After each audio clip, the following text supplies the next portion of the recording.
Act 4 of our history of European integration starts with de Gaulle's resignation in 1969 and takes us through the 1970s. De Gaulle is succeeded in France by his former Prime Minister, Georges Pompidou, who comes to power at roughly the same time as the new German Chancellor, Willy Brandt. And these two men are the key leaders at the summit held at Den Haag in the Netherlands at the end of 1969. And the summit at Den Haag agrees on three major principles: completion, enlargement or widening, and deepening. Completion first. This essentially meant getting the common agricultural policy on a sound and more or less automatic financial footing. The common agricultural policy at this point is covering about 70% of the total budget of the EEC. Widening, of course, means lifting the French veto on British entry and starting negotiations with the UK and the other candidate states with a view to their joining the Six. And indeed, negotiations are opened with the UK, with the government of Edward Heath in 1970, and they lead to the entry of the UK as well as the Republic of Ireland and Denmark, not as it happened with Norway, had been a candidate state but eventually decided to stay out, but the other three enter on the 1st of January 1973 and the Six become 9. Deepening referred to European political cooperation. That is the notion that the nations of the economic community should attempt to coordinate their foreign policies a bit more closely, at least at senior civil servant level. This last aspect didn't play out terribly decisively, in particular when the economic crisis broke with the oil price rise in late 1973, early 1974. The different countries of the European Economic Community reacted in rather different and not very coordinated ways. The first test of political cooperation appears to me to have been rather a failure. And when Pompidou and Brandt depart the scene in the spring of 1974, Pompidou tragically through an early death, Willy Brandt through a scandal involving an East German spy in his own private office, the world is really rather a different place from that of Den Haag less than 5 years before. The oil crisis has plunged the world economy into its most serious difficulties really since the post-war period, and at the same time the end of the Bretton Woods system of fixed exchange rates between the world's major currencies has destabilized the world's monetary system, because suddenly currencies are floating freely against one another according to what the markets decide they're worth, rather than having their values against one another fixed by governments and underpinned by a stable dollar, as had been the case under the Bretton Woods system set up in 1944. Bretton Woods goes in 1971, and this new monetary instability is a major factor of instability in the world economy in the 1970s. Now, Pompidou and Brandt are succeeded by Valéry Giscard d'Estaing in France and by Helmut Schmidt in West Germany. And they shape very much the agenda of the European Economic Community through the rest of that rather difficult and unstable decade. Neither man is a strong ideological pro-European. Indeed, in some ways, they put their faith in nation states more than in the institutions of Europe.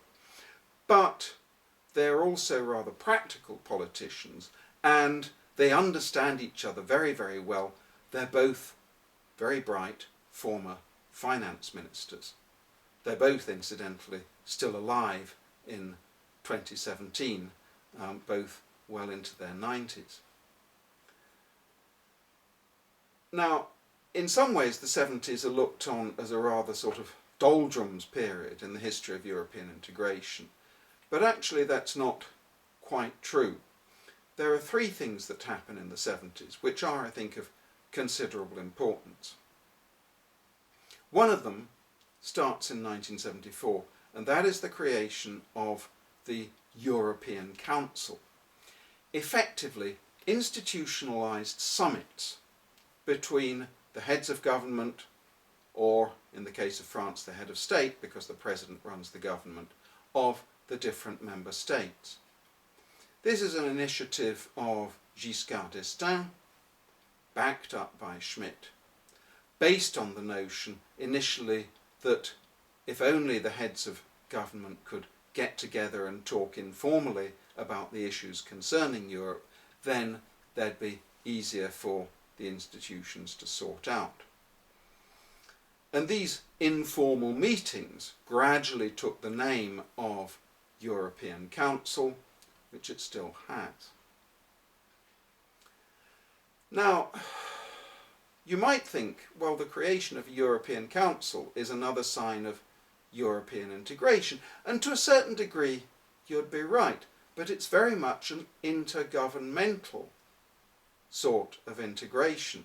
It's not about giving more power to the Commission, it's about making sure that the heads of government and heads of state retain the ultimate power within the organisation, even initially on an informal basis. So the European Council is not the same as the Council of Europe, it's not the same as the Council of Ministers, comes into being in 1974 and has been with us ever since. Second new institutional initiative is the development of the European Parliament. You'll remember from the earlier acts that the European Assembly, as it was called, consists of delegates of the parliaments of the respective member states, and they have very little power. They can form opinions, but they can't actually stop anything happening or start anything happening. The European Parliament begins to get a little power over the budget in the 1960s. And from 1979, after decisions taken shortly after 1974, it gains a new degree of legitimacy because in 1979, for the first time, the European Parliament is directly elected by the voters of the member states. At the time, commentators like David Marquand in the UK think this is great because it's going to solve the problem of the so-called democratic deficit of the European Economic Community. That is, an economic community that's more about decisions taken by Eurocrats and about decisions taken by the Commission and about decisions taken about ministers, and not enough about popular input. The European Parliament, it was hoped, would resolve this problem, would rebalance the institutions towards the peoples of Europe. It has to be said that by and large it hasn't fulfilled these hopes because European elections have attracted traditionally rather low turnouts, and the campaigns on European elections have been very much to do with national political issues rather than the future of Europe. Still, the directly elected European Parliament has been there since 1979. Third initiative of the 1970s is the development of not yet monetary union, but of a European monetary system. designed to contain those fluctuations of currencies against one another within limits. After all, when you think about it, it's awfully difficult for a business to do business with lots of European partners if the values of currencies are going up and down like yo-yos. The European monetary system attempts to contain these fluctuations within a sort of tunnel, one of the similes that's used is the snake in the tunnel, in order to make life a bit more predictable for European businesses. Within the European monetary system, the anchor currency very quickly becomes Western Europe's strongest currency, in other words, the Deutschmark.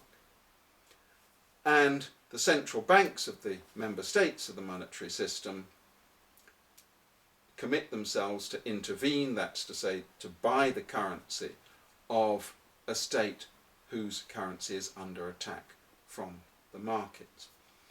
The European monetary system is clearly the ancestor of the euro.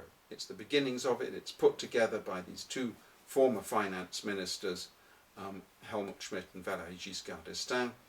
It also is presided over for a brief time by the only ever British President of the European Commission, that is Roy Jenkins, also himself a former finance minister. So the 1970s are a picture of, in some respects, relative quietude on the European front, but of three major institutional developments, and also, of course, of the enlargement towards Britain and Ireland and Denmark. The 1970s also see the democratization of southern European countries, Spain, Portugal and Greece, in a series of peaceful revolutions in 1974 and 1975. And of course they're going to be the next states to join the economic community, making the 9 into 12 by 1986. That's the end of Act 4.